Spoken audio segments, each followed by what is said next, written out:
Hello again, everybody. Good afternoon. For the record, I'm Dr. Jennifer Vines. I'm the Multnomah County Health Officer. I'm also the lead health officer for our Portland Metro region, which includes Washington and Clackamas counties. Today I'm speaking to you very much with my Multnomah County hat on, and I'm sad but not surprised to announce the first confirmed COVID-19 case in Multnomah County.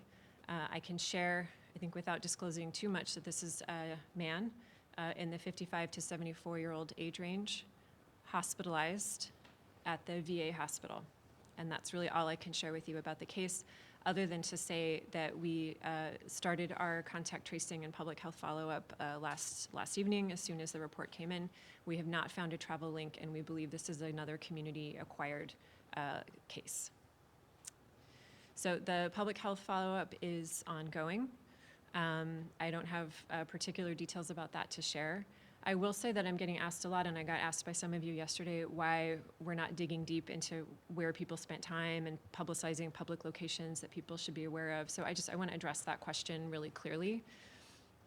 I think when we assume now that COVID transmission is potentially widespread in our community, to drill down into certain specific locations or times, I don't think is useful for the public message. I think that tends to provide, that may over communicate risk to people who were in those places, who may have had just passing contact, and it may be unhelpful in reassuring people who said, oh, I wasn't there, I don't need to worry.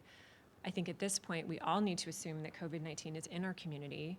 And again, our goal is collectively to be washing our hands, staying home when sick, doing our part, not because most of us are going to get this illness and go through it, but because we all are hoping to take care of each other's elderly loved ones with underlying health conditions. So that's what we need to do together as a community. And so that's what I'm really urging. I know there's been a lot of focus, appropriate focus on lab testing and supplies. Those are absolutely in the public health toolkit. You see us doing our confirmation and our contact tracing like we do in public health. And at the same time, I want to be really clear that we are all in this together, and we're all really trying to protect, again, the elderly, those with underlying medical conditions, and make sure that we can slow this virus down enough so that when people need high-level health care, that it is available to them and functioning. So as I emphasized yesterday, it's the high-risk groups and it's our health systems that are right now our top priorities. Can you talk about community acquired? If he hasn't come into contact with anyone who has coronavirus or traveled outside the country, how are people acquiring it? So the assumption is that this ill person was infected with the virus at some point in his social interactions or daily routines. With someone who has it or carried it? Presumably with someone who has it. And again, we're learning that there's a whole range of symptoms ranging from none at all. And some of those people can test positive for the virus. Some people can have very mild illness. And you've seen me struggle with even the message of stay home if you're sick. Well, how sick is sick? It's very hard to say. So given the spectrum of potential symptoms, even someone feeling like they're being responsible and doing a good job, I think if they had mild enough symptoms and close enough contact, my working assumption is that it could spread that way. Did this man have any underlying health conditions that would put him in the hospital for this? I can't speak to that for privacy reasons. I can say in general, and again, this is information coming to us out of China, it is those people with underlying medical conditions, primarily heart and lung, but we are being cautious and expanding that to immunosuppressed, people with diabetes, people with other chronic health conditions, as being at higher risk of complications and severe disease. So in which case, under what circumstances would Multnomah County direct people to take social distancing measures more broadly? Yeah, so that's something that we're in ongoing conversations about. I happen to know that some event planners have taken it upon themselves to cancel. The Centers for Disease Control guidance is very clear about people over age 60 and those with underlying medical conditions to essentially stay home as much as they can and avoid large crowds. The Centers for Disease Control also has clear guidance about if you are going to have your event, if it is essential, then you want to lead with strong messaging about not attending if you're sick. You want to have good hand washing and hand hygiene available, and you basically want to have a plan in place should somebody become ill during your event. So this weekend there's the Shamrock Run, 10,000 runners crowding together. Should that go on? In general, outdoor exposures would be considered low risk, although it is that close, prolonged contact that we think is what transmits the virus. Again, we don't have any general specific advice for event organizers, but we are working and we are getting questions and we are trying to organize our responses, walking the line between serious social disruption and trying to mitigate this virus as it moves through our community. So how close to capacity is Multnomah County for monitoring contacts, investigating possible cases? There's some capacity to do all that work. How close to capacity is Multnomah County? I would say I have my communicable disease supervisor sitting right here. I would say we're We still have capacity to be doing that. We have, I would say we still have plenty of capacity to be doing that work. So we still have plenty of capacity to do that work. In Multnomah County, we can do that work. The question that we're going to have to grapple with in the days and weeks ahead is that communicable disease and infection prevention expertise best spent on locating contacts, or is it best spent helping get messages out, engaging with high-risk sites and high-risk people? So these are decisions that we're going to have to be making, again, as things change and as we adjust our response accordingly. Do we have any idea how long this person was showing symptoms, how many people he may have come in contact with, anything like that? We do know, but that's not information I can disclose. Can you talk about whether or not you're talking to his family, people he's been around? That is, in general, that is part of public health follow-up, is to talk directly to the person, to piece together the story, where they were, where they may have gotten their infection, and then similarly who they may have exposed. Doc, you're probably better informed than anybody in the room. Would you go run the Shamrock Run this weekend? Would I go run the Shamrock Run this weekend? I am healthy. I don't have any underlying medical conditions. I could see myself getting outside and keeping a distance, probably far behind from other runners, at least at this point. But again, things are changing very quickly. We may be in a very different paradigm by is it Saturday or Sunday? By Sunday. So today is Tuesday. Thank you. So I would say things have gone even more quickly than we originally anticipated. So while I may be saying that today, I may be something very different by the end of this week. Can you talk about the speed that things are changing and what you guys were expecting versus what we're actually seeing? So that's a good question. Our original planning assumptions, and we started planning for this back in January. The original planning assumptions were that we would probably see travel-associated cases first. And so we set up to receive reports from people traveling from China, get word out to healthcare providers around travel screening, travel history.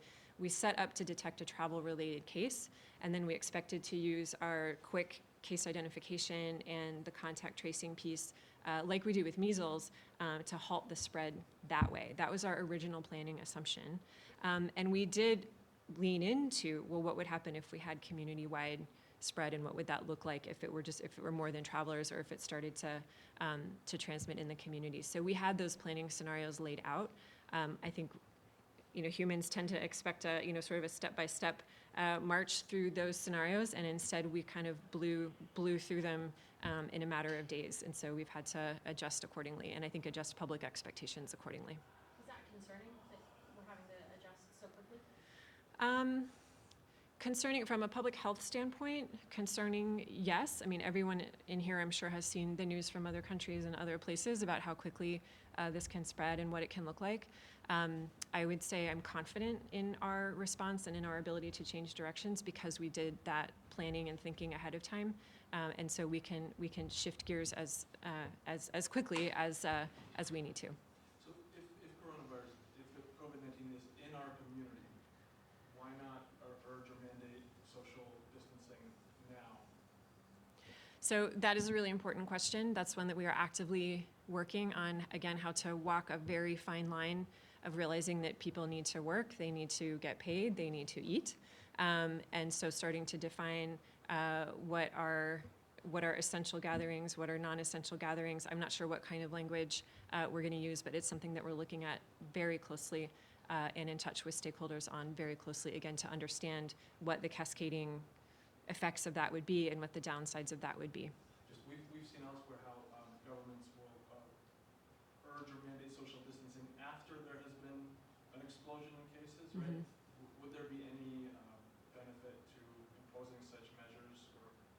urging such measures prior to Mm-hmm. an case? Yeah, thanks for the question. So for people who have studied the history of pandemics or public health in general, those so-called social distancing measures where you keep people from gathering, those are best if they are done early. So if you wait until your emergency departments are overflowing or your ICUs are crowded, it's generally too late. It also makes them hard to implement and hard to communicate because people may not understand why all the disruption with just a handful of cases, or whatever they're going to use. So again, it's a real balancing act, and we're trying hard to get it right, and we're trying hard to be timely about it. We're hearing a lot of people say that they feel any sort of coverage or conversation about COVID-19 is blown out of proportion. What do you say to that? I hope they're right. I hope that this virus doesn't blow through our community in a way that puts people at risk and that overcrowds our healthcare system and causes a lot of wear and tear on our communities, especially our most vulnerable communities.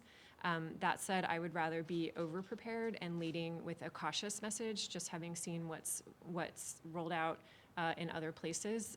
My job as a public health officer, that's essentially my job, is to prepare for that worst case scenario, anticipate it, and get us ready for it. And if it doesn't happen, you can all blame me then. Do you think with these national labs up now and running with the test that we're going to see a mushrooming of cases? I do. I think as testing increasingly becomes available, I think we are going to see more tests, which means those will get reported to public health. So pretty soon we're going to have a very long line of tests needing the kind of intensive follow-up that we're able to do for now. So I envision us beginning to prioritize those tests to places like people living in long-term care, for example, people in corrections, or people with a connection to otherwise high risk, and starting to focus our efforts there. What will the criteria be once you have more cases, more tests available? Will you change criteria for testing? I think, yeah, that's literally something I am supposed to be working on at my desk right now. And yes, I think we're trying to give some guidance, especially to our outpatient healthcare providers who are going to be looking to answer the question, well, who should we test? And in particular, we want to match that guidance to the healthcare providers to our messages to the public, which is, if you're not that sick, or you're not sick at all and you're just worried, please don't go to your healthcare system just to be tested. Again, we're really trying to manage the burden on our healthcare and health system partners. Are there two sort of levels with this? I think I've heard other doctors talk about the first piece is the containment, where you do the detective work and who you talk to. But after a while, it's just so widespread that then you go to sort of the mitigation. Okay. And the mitigation is more the social distancing. Correct. Yeah, and mitigation involves more of the social distancing. It also involves a narrowing focus to high risk, and I've already laid those out as being health system functioning and elderly, and those with underlying medical conditions. So I understand that right now, Multnomah County and OHA are working on social distancing recommendations guidance. Is that right? So either when or under what circumstances would those actually be promulgated, right? And by what circumstances, meaning say number of cases or number of deaths, or is it a question of finishing the work of preparing them? I think it's a question of finishing the work of preparing them. Again, making sure we understand the downsides and the potential side effects, so to speak, of any kind of social distancing recommendations or parameters from public health. I would anticipate sometime this week some guidance, because we are getting questions, and we need to have better messaging around that for event planners and just others who are concerned. Since you're supposed to be working on this now, should we just work on it together? Want to just work it out? Yeah. Brainstorm right now. Yeah. So I may just close out by saying, and I'm happy to take more questions, but I would just close out by saying I feel for this individual and their family. It resonates with me, as I expect it resonates with anyone who has, again, an elderly parent or loved ones with underlying health conditions. So we are in this together, and when we say wash your hands and stay home if you're sick, that's not a brush off. Those are actually the tools that we have right now as a community to try to protect each other's high risk loved ones. So does the county have the legal ability, hypothetically, to mandate social distancing? I would have to check with our county attorney on that. I think people would like general direction from their local and state public health authorities. And so I think anything we put out as even a recommendation, I think I would imagine would be welcome.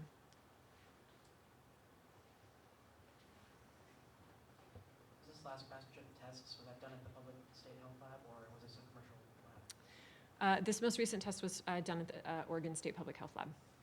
Do you happen to know what the process is like as far as how commercial labs are going to report these cases as opposed to the Oregon State, Oregon Public Health Lab?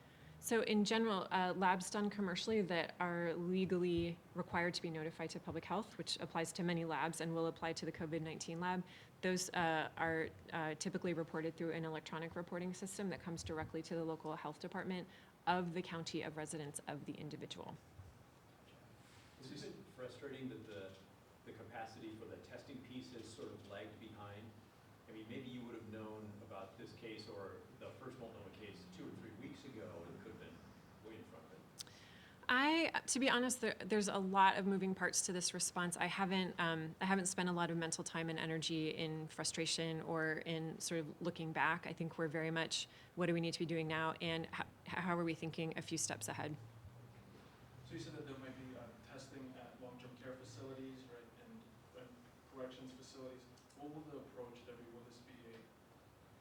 Will the approach in those facilities for testing be different from regular people who might be ill? So thanks for the chance to clarify. I think when I say testing for people with the connections to corrections or long-term care facility, that would be for people coming into a clinic. So clinic care providers want to know, well, why test? Who would I test, especially if I'm potentially seeing people who may not be that ill? We're going to be saying you should be testing people who have a connection to high-risk groups, because that is where we have a prevention opportunity. So if someone is in front of you who, for example, works in a long-term care facility and you're not sure and you have the test them, because public health wants to know how can we get into those high-risk settings based on test results and try to slow the spread among our most vulnerable. Okay, so let's say if you've got 2 people, one person works in one of these facilities and one person doesn't, both have the same symptoms. If there's a limited number of tests, test the one who's been working. Right. Even though once labs are commercially available, I mean, healthcare providers have a lot of discretion for who they test. I think if they look to public health to say, well, who should I test? Those are the kinds of parameters that we're going to be putting out there. Okay, just wanted to clarify, when you say if you have a test available, it makes it sound like it's at the doctor's office, but am I thinking of that wrong? I mean, I think the doctor's just going to swab me and then send it out to a lab to test it. Correct. This is not like there's some quick turnaround tests that healthcare providers can do in the office. So far, unfortunately, we don't have that kind of test for COVID-19. So this is the nasal swab that has to be packaged, shipped, processed, run, and then resulted back. So current turnaround, last I've heard, is at least on the order of days, even through commercial labs. But most doctors' offices do have those swabs. Correct. There's nothing fancy about the swab or test kits themselves. Sorry if you've already answered this, but when will those commercial tests be available in Oregon? I don't know exactly. You'd have to check. I think LabCorp has brought some testing online. University of Washington has been in the news as a place that's also doing testing. I don't know of any others. How many people is Multnomah County monitoring as contacts or people who travel? So we can give a rough number. It's in the double digits. So it's in the tens. And what's the approximate ratio of contact to a known case in Oregon to travel related? That I don't have, and I don't think I can answer.